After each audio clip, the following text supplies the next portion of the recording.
in a way, this movie remembers the idea of having many superheroes all together.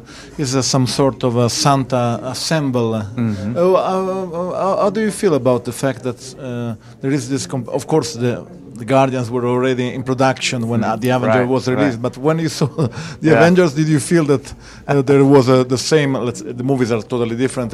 Both two very, very good movies. But that you had the same feeling that we need more and more superheroes right now.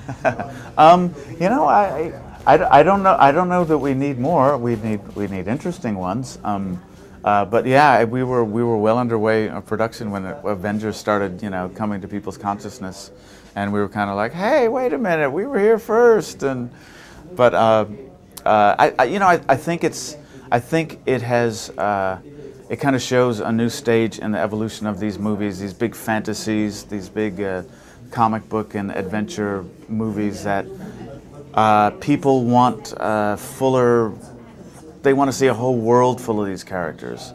You know, they're really interested to see the relationships between them in these fantasy worlds. So I think it kind of goes hand in hand with things like video games and social media in a way. I kind of think might have something to do with this idea of wanting to see things connect and different ideas in one fictional reality connect with another. What I feel is very innovative from your point of view is the camera movement.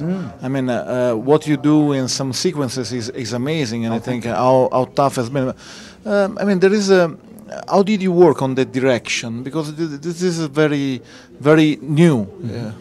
Well, you know, most of what we did, I mean, we wanted the movie to have a large scope. We wanted to have the feel of a big live-action, you know, adventure movie, a superhero movie, science fiction movie, fantasy movie.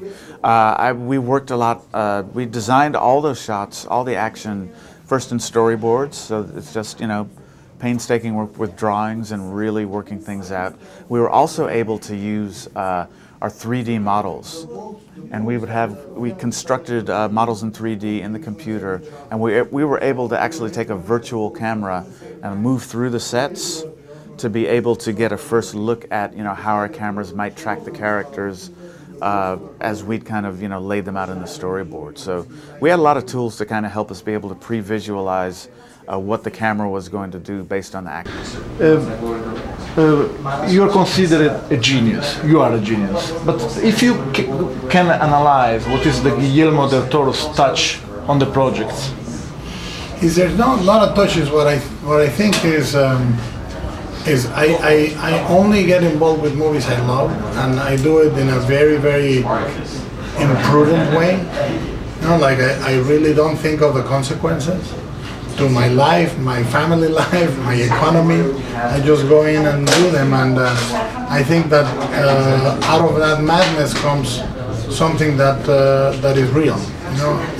But what you just said is the author, in a European sense, approach to movie making. I try really, really hard to not think